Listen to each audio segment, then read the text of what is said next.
Alpha GS में आपका स्वागत है। आज शुरू करते हैं मध्यकालीन भारत का मुगल कालीन इतिहास, जो एग्जाम के दृष्टिकोण से काफी महत्वपूर्ण है, चाहे वो किसी भी एग्जाम के लिए हो। खास करके अगर सिविल सर्विस की बात करें तो उसका जो प्री और मेंस दोनों के लिए काफी महत्वपूर्ण है। ठीक है, तो आज जो है मुगल काल का आरंभ कर रहे हैं। मध्य का बहुत इंपॉर्टेंट चैप्टर है, जो भी स्टूडेंट है कुछ जो है छूटना नहीं चाहिए। ठीक है, एग्जाम के दृष्टिकोण से चाहे प्री हो या मेंस हो या इसके अलावा कोई और एग्जाम हो, स्टेट पीसीएस का, या अगर और भी इसके अलावा कोई एग्जाम हो, वनडे एग्जाम, तो भी मुगल काल से काफी सारा क्वेश्चन पूछा जाता है। तो आज हम जो है इस पर चर्चा कर रहे हैं, इस पर खास करके ध्यान दीजिएगा। ठीक है, तो मुगल कालीन इतिहास का सबसे पहले जानेंगे जो काल रहा 1526 से जो है 1857 तक का काल माना जाता है। परंतु 1526 से 1707 का काल जो माना जाता है, ये काफी महत्वपूर्ण है। यहाँ जो है इसके बाद 1707 से 1857 का जो काल माना जाएगा, ये उत्तरकालीन मुगल काल माना जाएगा। उत्तरकालीन मुगल काल यानी मुगल काल का जो पतन होगा 1707 से 1857 तक का पूरा पतन काल होगा। उत्कर्ष काल है 1526 से 1707 तक का जो काल होगा वह क्या होगा। ठीक है, तो कह रहे थे कि 1760 से 1857 का जो काल होगा उत्तरकालीन मुगल काल होगा, और यह काल जो होगा मुगल काल का पतन का काल कहा जाएगा। जबकि 1526 से 1857 का काल जो माना जाएगा वह मुगल कालीन का उत्कर्ष काल माना जाएगा। तो मुगल काल में पहला जो शासक अगर बात करें तो पहला शासक था बाबर, उसके बाद हुमायूं, हुमायूं के बाद अकबर, अकबर के बाद जहांगीर, जहांगीर के बाद शाहजहां, उसके बाद आ गया औरंगजेब। औरंगजेब ये जो है क्रमानुसार याद रखें शासकों का कारण जो भी एग्जाम में पूछा जाता है, प्री का क्वेश्चन जो होता है एग्जाम में पूछा जाता है, तो आपका काल का जो क्रमानुसार पूछा जाता है, शासन का क्रमानुसार पूछा जाता है, न कि जो है किसी का ईस्वी पूछा जाता है। ईस्वी न पूछ करके जो है शासकों का क्रमानुसार पूछा जाता है। तो इस चीज को जो है हमेशा याद रखें, जितने भी शासक है उसका क्रमानुसार यानी उसका क्रम जो है हमेशा याद रखिए। ये ना कि बाबर हुमायूं तो पहले बाबर है तो वो आप कहते हैं हुमायूं के बाद बाबर को, तो ये जो है गलत है। आप जो है क्रमानुसार ही ध्यान रखें। ठीक है, तो काफी महत्वपूर्ण रहेगा। तो शुरू करते हैं बाबर से।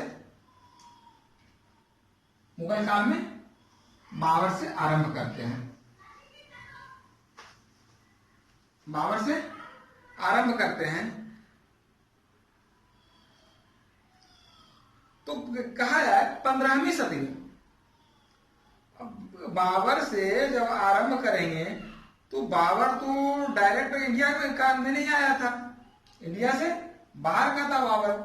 तो इंडिया से बाहर का था तो कहां के था, ये जो है बाहरी हिस्से का था बाबर, इंडिया से नहीं था, ये मध्य एशिया से बाबर था। तो 15वीं सदी में जो है मध्य एशिया में एक महत्वपूर्ण घटना हुआ। मध्य और पश्चिम एशिया जो कहा जाए, मध्य और पश्चिम एशिया, मध्य और पश्चिम एशिया में एक महत्वपूर्ण घटना हुआ। यह घटना हुआ कि जो है सत्ता में अजीब सा परिवर्तन आया, सत्ता में अजीब सा परिवर्तन आया। पूरा मुस्लिम जो है बाहुल क्षेत्र था, उसमें दो मुस्लिम जो दो भाग में बट गए थे, शिया और सुन्नी बट गए थे। तो इसी के आधार पर जो है पूरा का पूरा मध्य एशिया में इसी के अनुसार शासन चल रहा था, शिया सुन्नी करके शासन चल रहा था। तो 14वीं शताब्दी में जो है मंगोल शासन का 14वीं सदी में मंगोल शासन का जो है विघटन आरंभ हो गया था, विघटन हो गया था। लेकिन जब तैमूर आ गया था, तैमूर के आने वाले 1398 में भारत पर आक्रमण किया।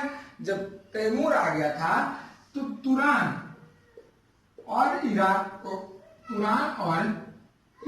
को एक सूत्र में बांध दिया। ईरान और ईरान को जो है एक सूत्र में बांध दिया और वह जो है पूरा का पूरा मंगोल साम्राज्य का विस्तार किया। कहा जाता है इसका जो साम्राज्य था तैमूर का, बोलूगा नदी के निचले मुहाने से लेकर के सिंधु नदी तक था। तैमूर का जो शासन था बोलगा नदी के मुहाने से, निचला मुहाना से लेकर के कहां तक था, सिंधु नदी तक फैला हुआ था। इसके अंतर्गत जो आता है आधुनिक तुर्की,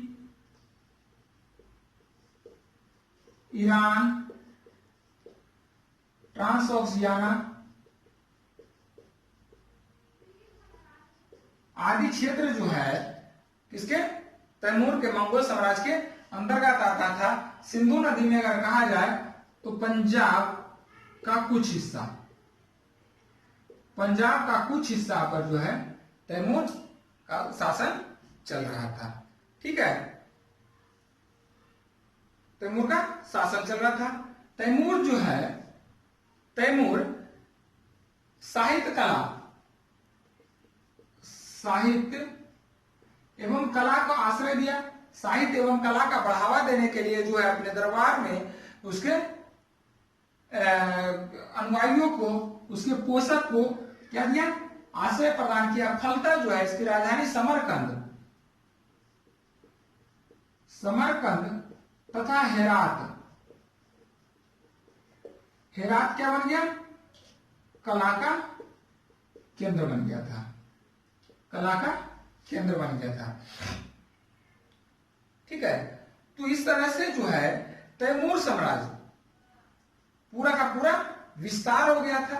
तैमूर साम्राज्य में एक जो है सबसे महत्वपूर्ण घटना था कि अपने साम्राज्य को अपने भाइयों में विभाजित करना, जो पूरा का पूरा सल्तनत काल में, भारतीय इतिहास के सल्तनत काल में जो है ऐसा जो है परिदृश्य देखने के लिए नहीं मिला कि पूरी की संपत्ति या पूरे साम्राज्य को भाइयों में विभाजित किया जाए। बट जो है तैमूरी शासन में, तैमूरी वंश में जो है एक परंपरा थी कि वह जो है जितना भी साम्राज्य था उसका जो है जितने भी साझेदार थे, जितने भी दावेदार थे उसके बीच बांट दिया जाए। ठीक है, उसी के अनुसार तैमूर जो है पूरा का पूरा साम्राज्य को अपने भाइयों में विभक्त किया। विभक्त करने के बाद जो है इसका साम्राज्य तैमूर का छोटे छोटे साम्राज्य में, छोटे छोटे रूपों में बन गया। जब छोटे छोटे रूप में बन गए तो आपस में झगड़ उठे, आपस में खींचातानी चलने लगा। जब आपस में खींचातानी चलने लगा तो जरूरी है कि जो मजबूत होगा वो उठेगा, कोई तीसरा भी उठेगा। ठीक है, तो इसके खींचातानी से जो है उत्तर में उज्बेक,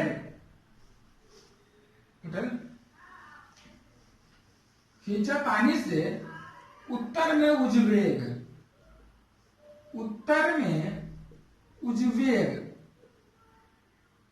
का उदय हो गया। उत्तर में उज्बेक का उदय हो गया, जो तुर्क मंगोल थे और इसका जो क्षेत्र माना गया ट्रांसऑक्सियाना से आए थे। अभी बताए थे ट्रांस ऑक्सियाना से आए थे।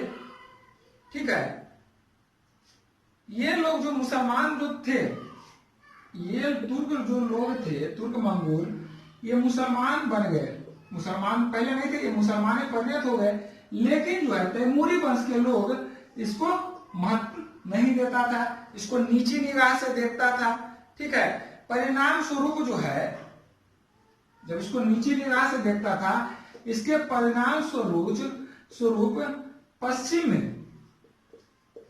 में सकावी वंश का या सफावी कहीं भी देता है, सफावी वंश का उदय हुआ। सफावी वंश का उदय हुआ। ये जो सफावी थे, ये अपना वर्चस्व स्थापित करना चाहते थे, और ये जो थे हजरत मोहम्मद को अपना पूर्वज मानते थे। सफावी वंश के जो लोग थे, हजरत मोहम्मद को अपना पूर्वज मानते थे। और ये जो लोग थे शिया संप्रदाय के अनुयायी थे। ये जो लोग थे शिया संप्रदाय, सफावी जो थे शिया संप्रदाय के अनुयायी थे। जब शिया संप्रदाय के अनुयायी थे तो ये सुन्नी को वैल्यू नहीं देंगे। जब जो शिया धर्म को नहीं मान रहा था, शिया के जो है उसके अनुदेशों को नहीं मान रहा था शिया संप्रदाय के, तो वैसे कौन थे? सुन्नी थे, जो शिया के अनुदेश को नहीं मान रहा था, सुन्नी। और इन्होंने जो है सुन्नी पर अत्याचार करना आरंभ किया। ठीक है, ये जो सुन्नी पर जो अत्याचार करना आरंभ किया, ये जो सुन्नी थे, ये अभी जो बताए थे उज्बेक, ये कौन थे? सुन्नी थे। और ये क्या थे? शिया थे। फलतः जो है पूर्व मध्य एशिया में अब राजनीतिक संघर्ष नहीं रह गया। राजनीतिक संघर्ष की जगह क्या हो गया? सांप्रदायिक संघर्ष। अब जो संघर्ष हुआ उज्बेक और सफावी के बीच, अर्थात जो है शिया सुन्नी के बीच में संघर्ष हो गया। शिया सुन्नी के बीच में संघर्ष हो गया। ठीक है, ध्यान रखिएगा, पूरा का पूरा सारा का पॉइंट। ठीक है, अब ये जो दोनों थे, सारा जो है अपने आप कहां सभी पर अधिकार स्थापित करना चाहते थे। इराक और ईरान पर अपना वर्चस्व स्थापित करना चाहते थे। फलतः जो है ये पूरा का पूरा जो है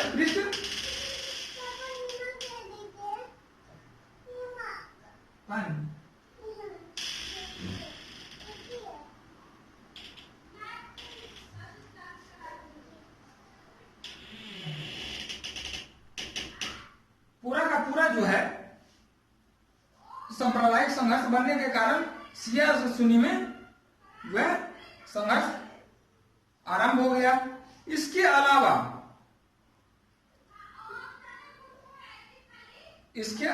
जो है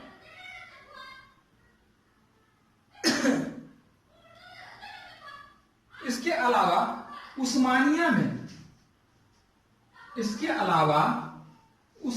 में तुर्की शक्ति का विकास हो रहा था। तुर्की शक्ति का विकास हो रहा था, जो इराक और ईरान में अधिकार करना चाहते थे। तो इस तरह से अगर हम कह सकते हैं कि पूरे इराक और ईरान पर अधिकार करने के लिए तीन महाशक्तियों का संघर्ष आरंभ हो गया। जैसे भारत में पाल प्रतिहार और राष्ट्रकूट का संघर्ष हुआ था कन्नौज के लिए, उसी तरह से इराक और ईरान के लिए मध्य एशिया में तीन शक्तियों का, उस्मानिया का, उज्बेक का और सफावी का, ये तीन वंश जो है उस संघर्ष में कूद पड़े। ठीक है, इसी बीच 1494 में बाबर 14 वर्ष की अल्पायु में, 14 वर्ष की आयु में, अल्पायु नहीं कहेंगे, अल्पायु में बाबर ने समरकंद पर बाबर ने क्या बोलता फरगना के ट्रांसऑक्सियाना के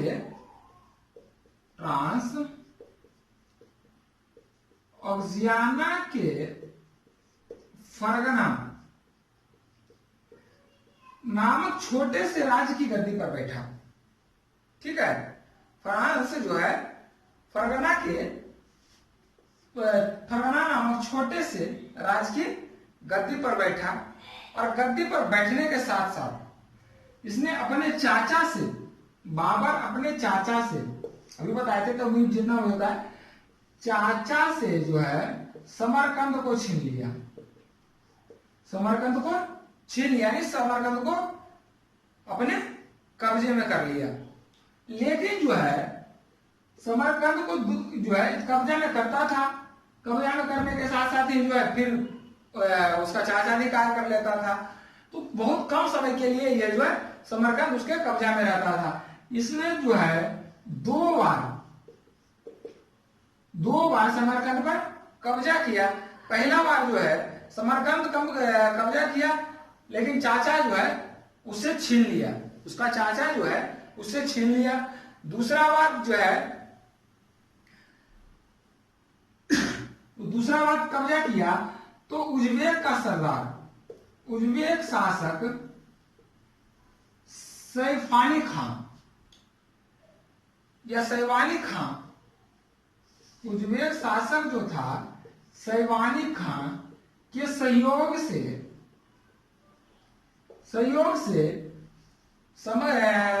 समरकंद को उसके चाचा उससे वापस छीन लिया। ठीक है, लाचार होकर के क्या होता है, बाबर समरकंद से वापस चला गया। समरकंद से जब वापस गया तो इसने जो है 1504 में काबुल को अपने कब्जे में किया, काबुल को अपने कब्जे में कर लिया 1504 में। और सोचा कि समरकंद पर अब तो चर्चा कर ही नहीं सकते, तो फलता क्या हुआ, काबुल पर अधिकार दूसरी तरफ मोड़ दिया, अपना दूसरी तरफ मुंह मोड़ करके किस पर अधिकार कर लिया, समरकंद पे अधिकार कर लिया, काबुल पे अधिकार कर लिया। और यह जो है 1504 के बाद समरकंद पर विजय प्राप्त करने के लिए बाबर को लगातार 14 वर्ष तक इंतजार करना पड़ा।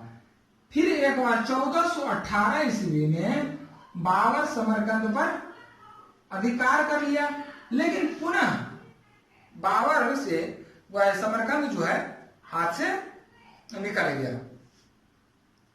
ठीक है, लेकिन इस 14 वर्ष के अंदर में जो है बाबर का एक चाचा हेरात प्रशासक था, चाचा से अधिक मांगा सहयोग, लेकिन चाचा ने क्या बोलता सहयोग न दिया। फलता क्या हुआ, सैवानी खान ने हेरात पर भी कब्जा कर लिया, हेरात पर भी कब्जा कर लिया। अब जो है बाबर का कोई चारा नहीं चला। ठीक है, 1510 ईस्वी में 1510 ईस्वी में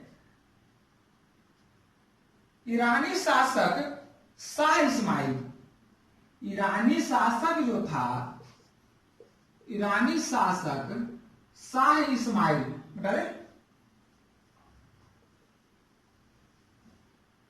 ईरानी शासक शाह इस्माइल और क्या बोलता है सैवानी खां के बीच, सैवानी खां के बीच में क्या हुआ, संघर्ष हुआ। सैवानी खां कौन था, उज्बेक था, उज्बेक नेता था। शाह इस्माइल कौन था, ईरानी शासक था। ठीक है, तो इस दोनों के बीच में संघर्ष हुआ भेरा नामक स्थान पर। इन दोनों के बीच जो हुआ भेरा नामक स्थान पर लड़ाई हुआ, और इस लड़ाई में शाह इस्माइल जो है सैवानी खां को मार डाला। और सैवानी खां को मारने के बाद जो है पूरा का पूरा उस पर किस पर अधिकार हुआ, शाह इस्माइल का अधिकार हो गया। और समरकंद पर भी किसका अधिकार हो गया? शाह इस्माइल का अधिकार हो गया। अर्थात जो है पूरा का पूरा इराक और ईरान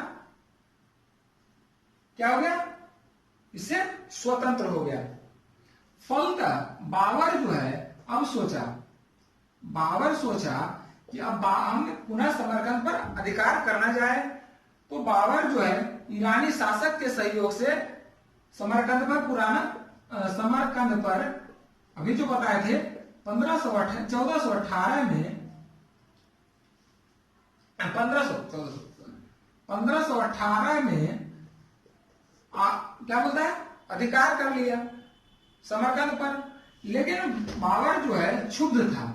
बाबर इसलिए क्षुब्ध था कि शाह इस्माइल का जो सेनापति था बाबर को सिर्फ एक सूबेदार मानता था, एक सूबे का सूबेदार मानता था।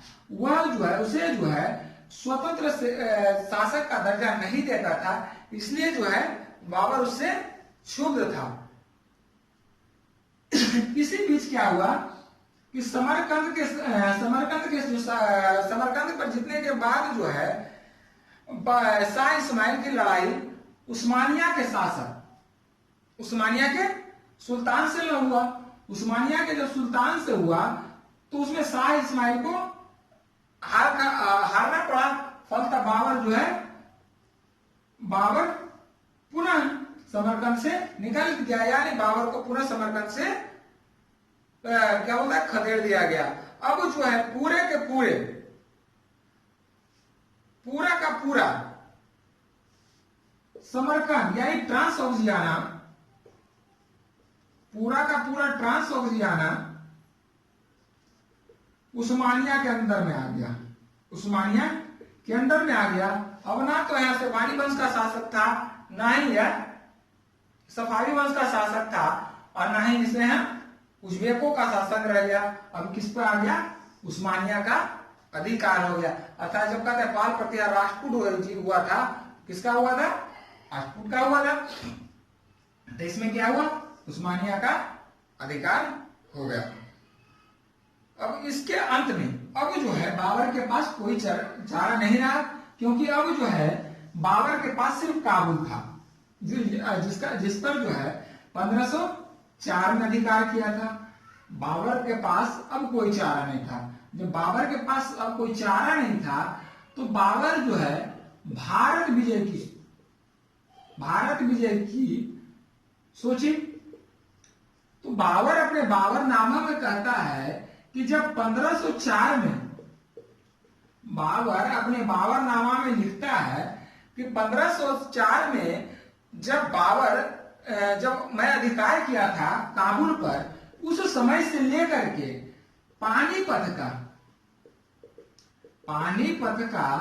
प्रथम युद्ध 1526 में, पानीपत का प्रथम युद्ध 1526 तक उसने भारत विजय यानी हिंदुस्तान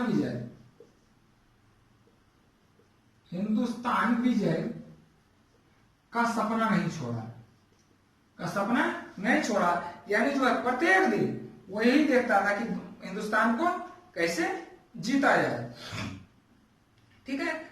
इसके लिए कभी उसके पास उपयुक्त समय नहीं था, तो कभी जो है उसके बेग जो है उसके साथ नहीं दिए, तो कभी उसके भाइयों ने असहमति जताई। तो इस तरह से है जो है 1526 से पहले बाबर जो है भारत को जीत नहीं सका।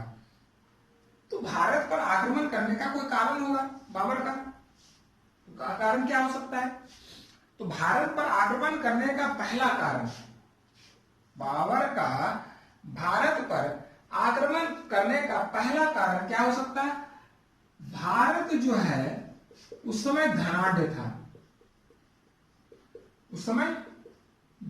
था, और भारत पर धनाढ्य होने के कारण जो है बाबर या उसके सोने चांदी का देश कहा जाने के कारण बाबर उसको लूटना चाहता था, जिसका प्रत्यक्ष प्रमाण था कि जब तैमूर भारत पर आक्रमण किया था 1398 में, ठीक है, 1398 में जब आक्रमण किया था तैमूर, तो वह भारत से बहुत मात्रा में अपार जो है संपत्ति, धन संपत्ति, सोने चांदी, हीरे जवाहरात को ले गया था। इसके साथ साथ वो नौकर चाकर को भी ले गया था बड़ी मात्रा में। तो ये सब देकर के बाबर जो है भारत पर आक्रमण की सोचा। दूसरा कारण हो सकता है। दूसरा कारण क्या था? दूसरा कारण था बाबर एक छोटा सा मुल्क पर राजा था।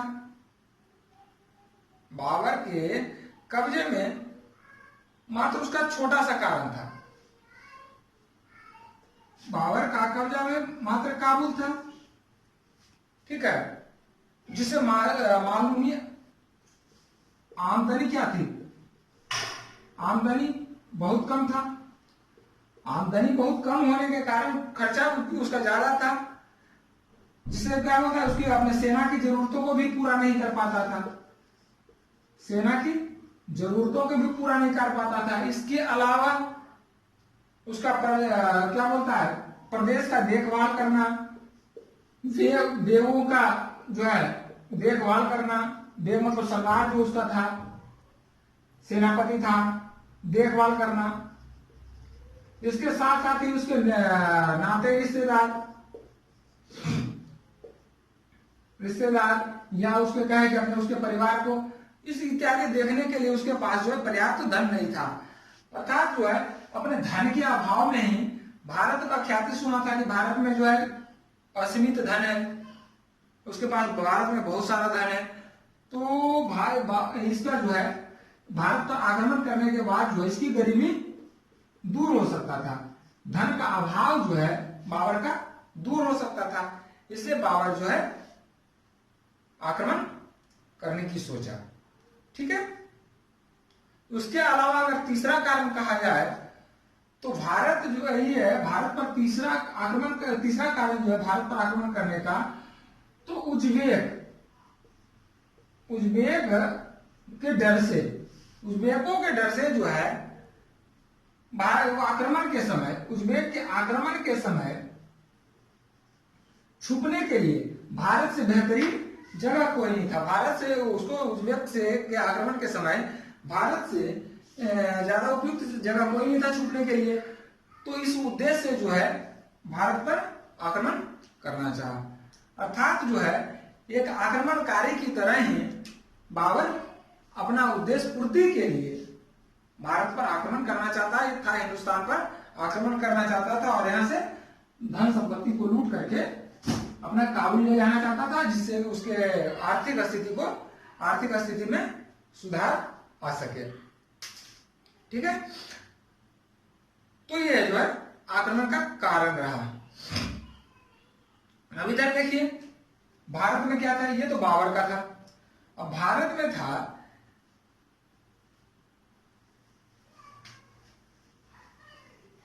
भारत में अब सत्ता परिवर्तन हो चुका था। भारत में सत्ता परिवर्तन हो चुका था। 1517 में सिकंदर लोदी के बाद जो है इब्राहिम लोदी गद्दी पर बैठ गया था। इब्राहिम लोदी बैठ गया था गद्दी पर। इब्राहिम लोदी जो है अपना साम्राज्य को विस्तार करना चाहता था, साम्राज्यवादी नीति को अपनाया, साम्राज्यवाद को विस्तार करना चाहता था। उधर पंजाब में जो शासक था दौलत खान लोधी सूबेदार था पंजाब सूबे का, लेकिन यह जो है स्वतंत्र शासक से कम नहीं था, ऐसे स्वतंत्र शासक ही था। यह जो है स्वतंत्र शासक के रूप में ही था, लेकिन यह जो है अपने आप को दर्शाता नहीं था क्योंकि इसके पास शक्ति उतना था नहीं। यह जो है अपने बेटे को, दौलत खान लोधी अपने बेटे को सुल्तान के हाथ दरबार में भेजा, दिल्ली के दरबार में भेजा खुश करने के लिए। दिल्ली दरबार भेजा अपने बेटे को ताकि जो है सुल्तान खुश रहे। उधर सुल्तान खुश रहेगा, इधर जो है अपना शक्ति का विस्तार करेगा। कोई आपको जो है कोई बाधा उत्पन्न नहीं होगा। ठीक है, तो यह जो है अपनी शक्ति का विस्तार किया और यह जो है भीरा के किला पर अधिकार कर लिया। भीरा का किला जो है उस समय तैमूरी वंश के जो उत्तराधिकारी था उसके अंडर में था। बताए थे तैमूरी वंश में जो संपत्ति का बंटवारा होता था, साम्राज्य का बंटवारा होता था, वही बंटवारे के अंतर्गत तैमूरी वंश का जो कोई उत्तराधिकारी था उसी के अंडर में था। दौलत खान लोधी जो है भीरा पर के किला पर अधिकार कर लिया और अपने शक्ति को बढ़ाया, अपनी शक्ति को जो है बढ़ाने की कोशिश किया। ठीक है, 1518-19 में उसने भीरा के किला को जीत लिया। तो इस पर जो है बाबर ने दौलत खान लोधी को तथा इब्राहिम लोधी को एक पत्र लिखा और कहा कि जो उसके कब्जे में इलाके हैं, जो तुर्कों के कब्जे में है, इलाके जो तुर्कों के कब्जे में है उसको वापस कर दिया जाए। लेकिन जो है इसका जो संदेशवाहक था, संदेशवाहक को दौलत खान लोधी नजरबंद कर दिया। वह उससे ना तो खुद मिला और ना ही इब्राहिम लोधी से मिलने दिया।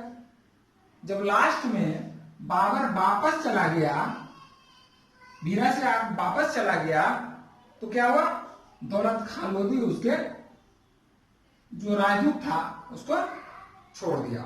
ठीक है, इस तरह से बाबर जो है बिना हिंदुस्तान को जीते हुए वापस कहां चला गया, अपने काबुल को चला गया। ठीक है, उसके बाद 1520-21 फिर 2 साल बाद 1520-21 में बाबर फिर एक बार सिंधु नदी को पार कर गया, सिंधु नदी को पार किया। जब बाबर जो है सिंधु नदी को पार करके इसने किसको जीत लिया, भीरा तथा सियालकोट को। अब जो है सियालकोट को जीत लिया, भीरा तथा सियालकोट को जीत लिया। अब जो है ये जो दोनों था जगह हिंदुस्तान का दरवाजा कहा जाता था, हिंदुस्तान का दरवाजा कहा जाता था। अब जो है दोनों दरवाजों पे, भीरा और सियालकोट नामक दरवाजों पे किसका अधिकार हो गया, बाबर का। अब जो है बाबर आसानी से भारत पर आक्रमण कर सकता था। इसके साथ ही लाहौर पर भी अपना अधिकार कर लिया, लाहौर पर अधिकार कर लिया, अर्थात जो है अब पूरा का पूरा हिंदुस्तान में घुस दाखिल होने के लिए तैयार था। लेकिन इसी वक्त जो है वह कंधार में, उसके कंधार में विद्रोह हुआ, उसके कंधार में विद्रोह हुआ। फलतः पुनः जो है वापस कंधार विद्रोह को दबाने के लिए बाबर पुनः वापस लौट गया और लगभग एक साल तक किलेबंदी करने के बाद कंधार को अपने कब्जे में कर लिया। अपने कब्जे में करके फिर पुनः सारे अपने आप में जो है अपने सारी समस्याओं को निराकरण करके, सारे समस्याओं को निपटा करके बाबर पुनः भारत पर आक्रमण करने की बात सोची।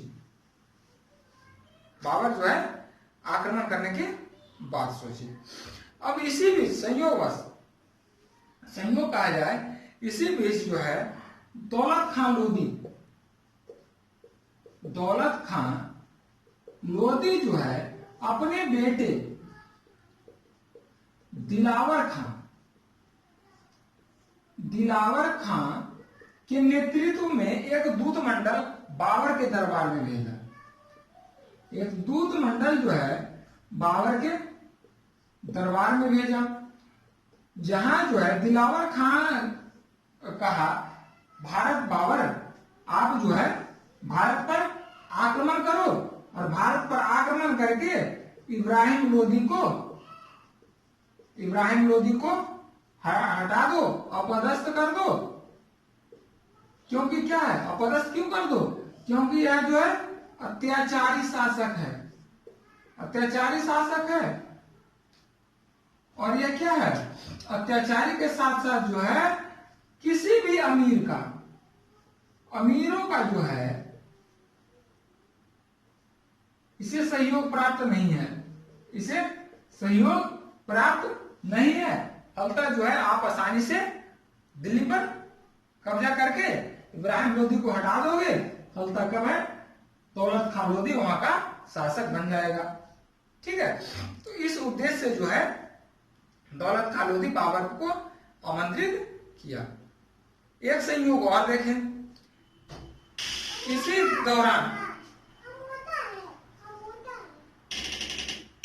दौरान क्या हुआ, राणा सांगा का पुत्र, राणा सांगा का दूत जो है वो भी बाबर के दरबार में पहुंचा और वो भी जो है बाबर को दिल्ली पर आक्रमण करने का जो है निमंत्रण दे दिया। और वह जो है निमंत्रण के बाद उसने कहा कि आप जो है इब्राहिम लोदी को अपदस्थ कर दो। अपदस्थ करने के बाद जो है आप जितना संपत्ति होगा आप लूट के ले जाओगे, बाकी जो है सत्ता हमारे हाथ में दे देना। ये हुआ।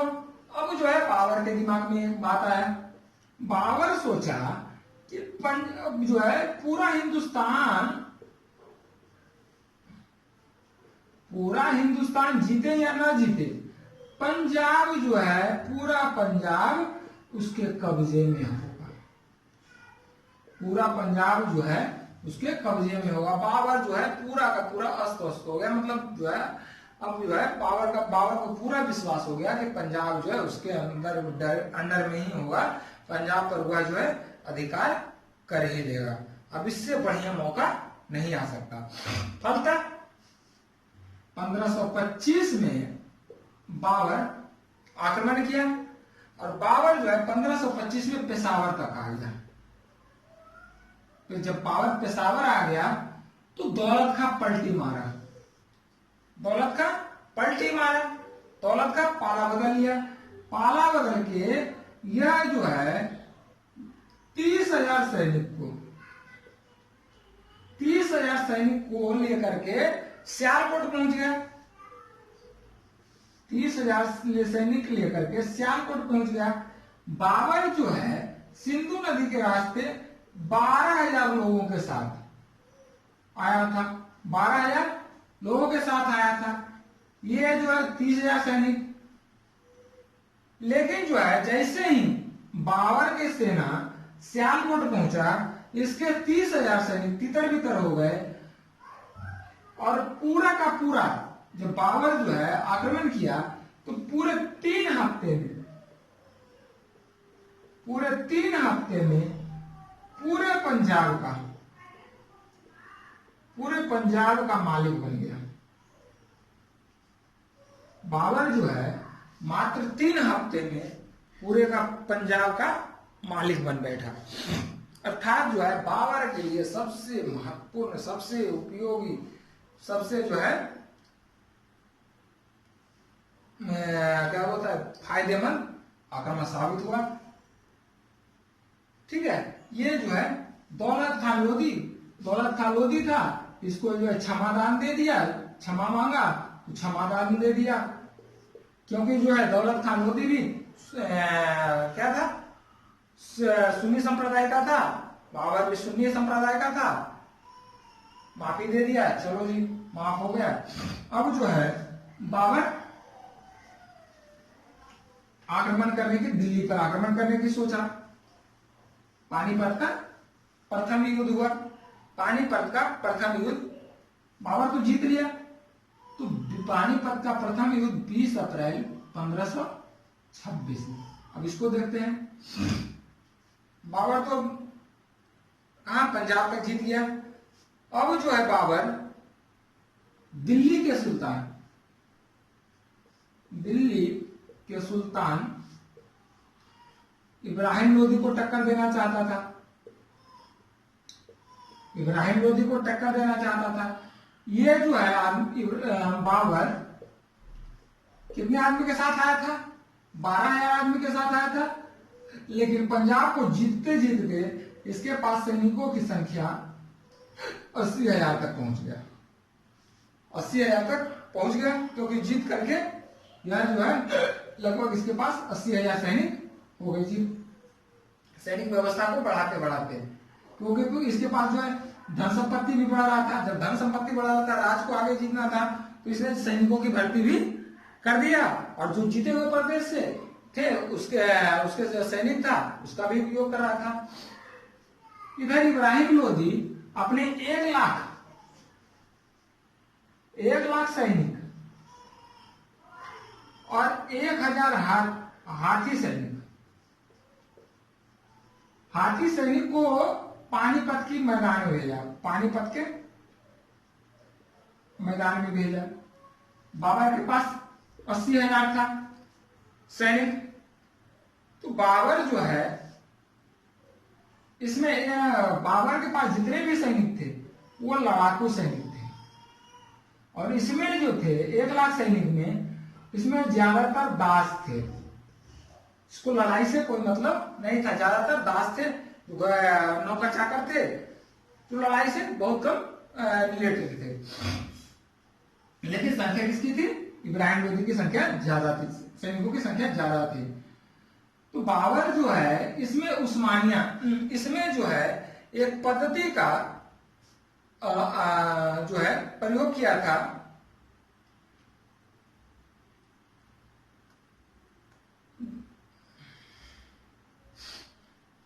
इसको कहा जाता था उस्मानिया पद्धति।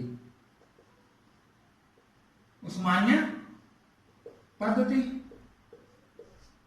बाबर जो है इस पद्धति के अनुसार अपने सेना को 2 विंग में, इस तरह से 2 विंग में बांटा। पहला बांटा,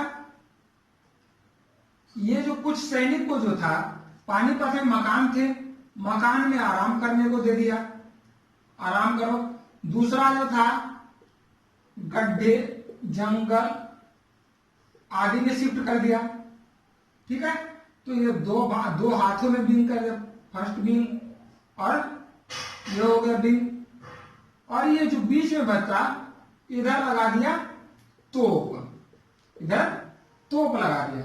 अर्थात जो है पूरा का पूरा उस्मानिया पद्धति को अपना लिया। ये 2 विंग में विभाजित करके एक इधर से कर दिया, एक इधर से लगा दिया, बीच में ये तोप लगा दिया। ठीक है, जबकि इब्राहिम लोदी का जो था, इब्राहिम लोदी का जो नीति था, युद्ध नीति, ये पुराने के तरफ पे था, पुराने तर्ज पे था। पुराना तर्ज क्या कहता था कि तेजी से हमला करो, जितनी तेजी से हमला करो उतनी तेजी से वापस आ जाओ। इसके अलावा कोई पद्धति नहीं था। इसके अलावा बाबर जो है, बाबर बारूद का प्रयोग कर रहा था। बारूद का प्रयोग बाबर कहता है अपने बाबरनामा में कि बारूद का प्रयोग जो सबसे पहले था भीरा नामक किला को जीतने के लिए किया था। और उसके बाद जो है अब यह जो है उस्मानिया पद्धति के अंतर्गत पानीपत के प्रथम युद्ध में कर रहा था। जब जो है इब्राहिम लोदी आक्रमण किया, तो आक्रमण किया, बाबर जो है आक्रमण करने की तैयारी कर ही रहा था कि इधर से बाबर इधर से हमला कर दिया और इधर से हमला कर दिया, और बीच में इसके जो सैनिक थे उसमें घेर लिया दोनों तरफ से, और यहाँ जो बीच में तोप लगा था, तोप से हमला कर दिया। फलतः जो है पूरा इब्राहिम लोदी का सेना घिर गया और इब्राहिम लोदी की हार हो गई। इब्राहिम लोदी की हार हो गई थी, क्योंकि इसका जो था सेना के वास्तविक जानकारी नहीं था। यह जो है उस्मानिया पद्धति की, इधर मकान में छुपाए हुए था, इधर जंगल में छुपाए हुए था, बीच में तोप था। तो इस नीति के अंतर्गत जो है उस्मानिया पद्धति का प्रयोग करके बाबर ने पानीपत का प्रथम युद्ध को जीत लिया। जो 20 अप्रैल 1526 को लड़ा गया। इस युद्ध में जो है इब्राहिम लोदी की हार हुई और यह जो है हारने के बाद इसको मार दिया गया। जब इसकी हार हो गई तो बाबर को कब्जा कौन कौन सा हो गया? दिल्ली पर कब्जा हो गया, दिल्ली के साथ साथ आगरा पर कब्जा हो गया। ठीक है, दिल्ली के साथ साथ जो है आगरा पर कब्जा हुआ। आगरा जो था इसका खजाना था इब्राहिम लोदी का। जब आगरा पर कब्जा हो गया तो इसके खजाने पर भी कब्जा हो गया। जब खजाने पर कब्जा हो गया तो बाबर का इससे दो फायदा हुआ। बाबर का दो फायदा हुआ। पहला, इसको जो धन का अभाव जो था कम हो गया, ये धन का अभाव समाप्त हो गया। और दूसरा था अगले सैनिक कार्रवाई के लिए उसके पास पर्याप्त धन हो गया। सैनिक कार्रवाई के लिए अब उसके पास पर्याप्त धन हो गया। तो बाबर जो है इस दृष्टिकोण से अगर कहा जाए तो बाबर का पानीपत का युद्ध जो है काफी महत्वपूर्ण रहा। अभी तक जो है बाबर यहाँ तक रुकने के लिए नहीं सोचा था, लेकिन जैसे ही बाबर जो है पानीपत का युद्ध जीता, पानीपत का युद्ध जीतने के बाद बाबर देखा कि यहाँ संसाधनों की कोई कमी नहीं है। यहाँ के संसाधनों, हिंदुस्तान के संसाधनों से जो है एक विशाल साम्राज्य को खड़ा किया जा सकता है, विशाल साम्राज्य को स्थापित किया जा सकता है। इस उद्देश्य से बाबर जो है अब यहीं रुकने का पहला कारण, बाबर का रुकने का कारण साम्राज्य को स्थापित करना, विशाल साम्राज्य को स्थापित करना चाहता था। दूसरा, काबुल की गरीबी में वापस नहीं जाना चाहता था। काबुल की उस गरीबी में वापस नहीं जाना चाहता था जहां से वो परेशान होकर के भारत पर आक्रमण किया था।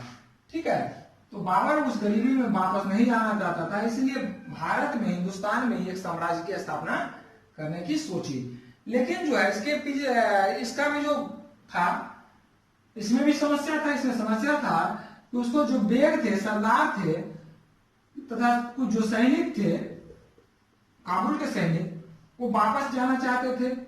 तो दृढ़ निश्चय होकर के बाबर जो है पूरा निश्चित होकर के जब वो इरादा बना लिया कि हम यहीं बस जाएंगे, तो बाबर जो है बेग और सैनिक को छुट्टी दे दिया कि आप जो है काबुल में, जिसको जाना है काबुल जाओ, मैं यहीं जो है स्थापित करना चाहता हूं, मैं यहीं अपना राज्य स्थापित करना चाहता हूं, मैं वापस लौट करके काबुल नहीं जाऊंगा।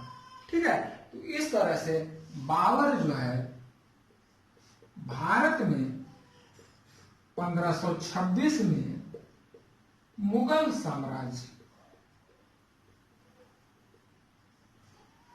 की नींव डाली। एक लुटेरा आया और एक शासक बन गया। 1526 में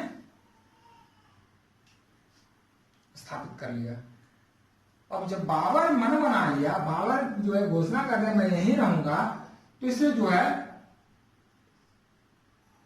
राणा सांगा जो ये आस लगाए बैठा था कि तैमूर की जगह, तैमूर जैसे भारत से वापस चला गया था, उसी तरह बाबर भी वापस यहां से धन को लूट करके वापस चला जाएगा। तो यह जो है इसके आशा पर पानी फिर गया। इसके आशा पर पानी फिरने के कारण जो है, तो बाबर जो है आशा पर पानी फिर गया। तो राणा सांगा सोचा कि अब जो है बाबर से दो हाथ करना चाहिए, बाबर से लड़ाई करना चाहिए। ठीक है, फलतः बाबर और राणा सांगा के बीच में खानवा की लड़ाई हुई, खानवा का युद्ध हुआ। ठीक है, इसमें राणा सांगा का हार हुआ और इस तरह से राम जो है बाबर अपने सबसे जो है शक्तिशाली प्रतिद्वंदी को हरा करके भारत में 1527 में खानवा के युद्ध में मराठा साम्राज्य को हरा करके भारत में मुगल साम्राज्य की नींव रख दी।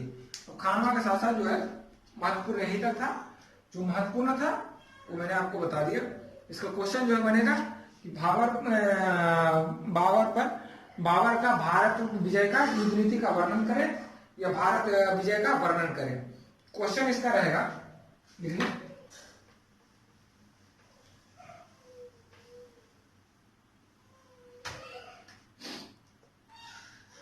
बाबर का भारत विजय की नीति का वर्णन करें। ठीक है, पहला क्वेश्चन। दूसरा क्वेश्चन करें, बाबर द्वारा हिंदुस्तान में मुगल साम्राज्य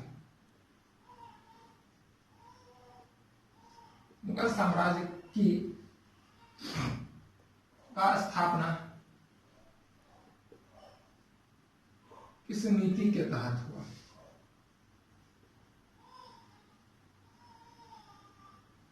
व्याख्या करें। ठीक है, चलिए बाकी नेक्स्ट क्लास।